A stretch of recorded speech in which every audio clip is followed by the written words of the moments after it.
दोस्तों, call the car mechanic की एक और वीडियो में आपका स्वागत है। आज हम बात करेंगे मर्सिडीज़ बी क्लास के लिए। मर्सिडीज़ बी क्लास जैसा कि आप देख रहे हैं, मर्सिडीज़ की बी क्लास ये हमारे पास वैसे तो छोटे छोटे काफ़ी कामों के लिए आई हुई है, इसमें बहुत सारे काम हैं, बट हम आज आपसे जो बात करेंगे वो करेंगे इसके सस्पेंशन के लिए। तो कुछ इस तरह से इसका सस्पेंशन है, मैं आपको दिखाता हूँ। ये देखिए,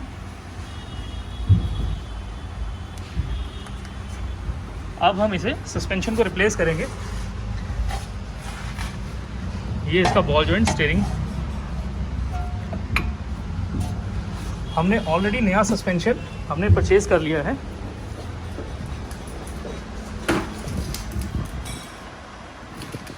अब हम इसे स्टेप बाय स्टेप इसमें फिट करेंगे और हम आपको डिटेल से दिखाएंगे कि इसको किस तरह से फिट किया जाता है। ये सस्पेंशन मर्सिडीज़ की बी क्लास, ए क्लास, CLA सब में एक ही तरह का सस्पेंशन आता है 2011 से लेकर 2015-16 तक।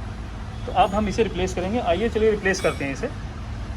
सो फ्रेंड्स, हमने इसका सस्पेंशन आर्म सबसे पहले रिमूव किया है। मैं आपको दिखाता हूँ नए और पुराने सस्पेंशन आर्म में क्या फ़र्क होता है, इसकी स्ट्रेंथ में क्या फ़र्क होता है, इसमें क्या ख़राबी आती है, इसके पार्ट कौन सा सबसे ज़्यादा ख़राब होता है।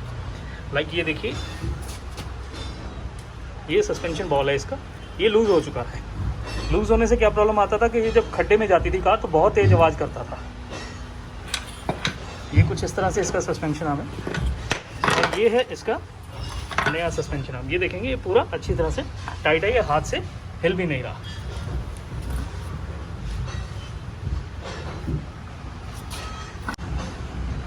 अब हम इसे कार में फिट करेंगे और उससे पहले कुछ और पार्ट्स हैं सस्पेंशन के, वो हम इसे रिमूव कर रहे हैं। जैसे कि ये स्टीयरिंग एंड सेट और ये इसका ball joint, steering ball joint, इसको भी हम रिमूव करेंगे। तो आइए चलिए अब इसे रिमूव करते हैं, इसे निकालते हैं। सो फ्रेंड्स, हमने इसका steering ball joint, rack and ये स्टीयरिंग एंड जो है हमने रिमूव कर लिया है। ये आपको मैं दिखाता हूँ पुराने और नए में क्या फ़र्क आता है। ज़रा नया दिखाएं। ये है इसके new, brand new steering and और ये है इसका नया बॉल जॉइंट। अब मैं आपको दिखाता हूँ कि हमने ये क्यों रिप्लेस किए हैं, इसकी स्ट्रेंथ में क्या फ़र्क आया है।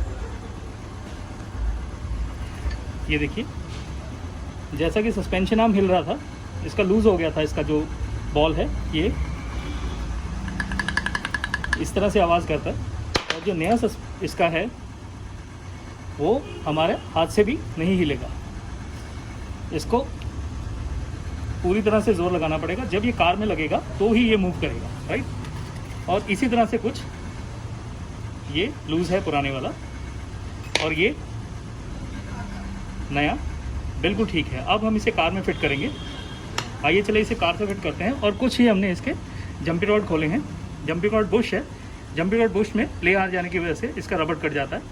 कटने की वजह से ये जंप में काफ़ी आवाज़ करता है। तो ये है इसका सस्पेंशन। कुछ सस्पेंशन में कुछ इसी तरह से 3-4 पार्ट आते हैं जो कि हमें रिप्लेस करने की ज़रूरत पड़ती है टाइम टू टाइम मेंटेनेंस में। तो आइए चलिए अब हम इसमें नया लगाते हैं।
फ्रेंड्स, हमने जो सस्पेंशन आर्म है ये कार में फिट कर दिया है। ये कुछ इस तरह से इसमें ये बोल्ट फिट होते हैं और ball joint, handset and jumping out Bush, तो ये कार में फिट हो चुके हैं। हमने सिर्फ इसका सस्पेंशन में एक पार्ट रिप्लेस नहीं किया, वो है इसका लिंक रॉड, क्योंकि ये हमने कार हमारे पास किसी छोटे से काम के लिए आई थी 1 महीना पहले, तो हमने 1 महीना पहले ही इसे रिप्लेस किया था। तो ये बिल्कुल ठीक है, ये बिल्कुल अच्छी तरह से बिल्कुल वर्किंग में है, काम कर रहे हैं अच्छी तरह से। तो बाकी का सस्पेंशन सिंपली फिट हो चुका है कार में, और अब हम इसके बाकी के काम करेंगे जो कि हमारे पेंडिंग है। मेरा मोटिव इसमें सिर्फ इतना था कि आपको सस्पेंशन दिखा सकूं कि इसका सस्पेंशन कितना सिंपल और कितना ईजी है। Thank you.